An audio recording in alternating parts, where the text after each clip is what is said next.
Hello everyone, in this video I'll be showing you a Velvet Sword of St. Trina build guide in Elden Ring. So this is a cool weapon that deals eternal sleep, which most people are wondering, what is eternal sleep? So I'll be talking about that in this video. So eternal sleep allows you to put the enemy to sleep for a little bit longer. Now, it depends if you're fighting against someone in PvP, if you're fighting against a boss, or if you're fighting against just regular old enemies. So what the eternal sleep does is certain enemies will go to sleep forever, so you can just continue to whack on them once they go to sleep with this.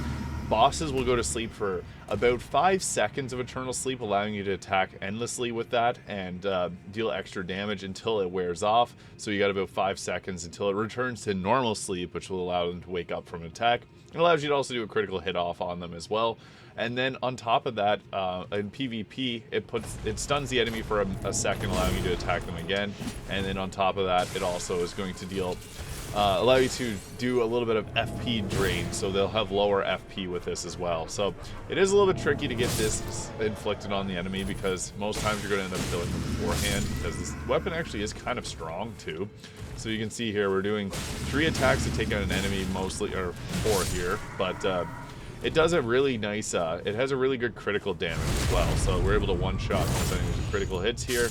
And also the charge attack comes out pretty quick as well, so it also has a good amount of posture damage to it. But this also pairs pretty well with St. Trina's regular sword, so you can put both of these on here and try to build up the sleep build-up and go for jump attacks. So I got like the Raptor's Black Feather on here, so it has a good power stance moveset like most of the straight swords do, so you can go ahead with the power stance moveset to deal a little bit extra damage. But the main thing you want to be focusing on with this build is intelligence, because it scales off of our intelligence, and that means that we can also use different incantations. So both of these are going to have a bit of intelligence scaling. This does 66 sleep buildup, and this one does 42. A little bit weird, it should be a little higher. I also have the Staff of Loss and the Dragon Great Seal Communion, or the Dragon Communion Seal. And with this, we get to use St. Trina's Smile as well for a talisman, which will sleep in the vicinity, boost our attack power by 20%. Millicent's Prosthesis and Rod Wing Sword Insignia, because these attack really quickly. And at level 150, we have 50 Vigor, 42 Mind, 26 Endurance, 10 Strength. And I went with 14 Dexterity. We have this on giving us +5. It only requires 12 Dexterity, but it does get a good scaling from Dexterity. I went with 60 Intelligence, letting us cast a bunch of different incantations. 15 Faith, and 12 Arcane. So this allows us to do a bunch of different spells. We can do some Faith ones, like we can do Dragon Rot Breath with that, which is nice. So if the enemy goes to sleep, you can apply the Rot Breath to them, or while they're sleeping, they'll take the damage. So there's a few different ways we can go about doing this. We also got the ability to use things like Night Comet and Night Shard, which are great spells. Pretty much most of the Faith ones we can go, or most of the Intelligence ones we can go with, so like Little Red's Great Bow or Mastery for range damage. We need more Intelligence to use Relana's Full Moon, Ranni's Dark Moon, or Relana's Twin Moon. So as you level, put more into Intelligence if you want to go that way. But I think it's fine with just Night Comet and the Ice Shard there. Even things like the Meteorite and Meteorite of Estelle are pretty good choices too.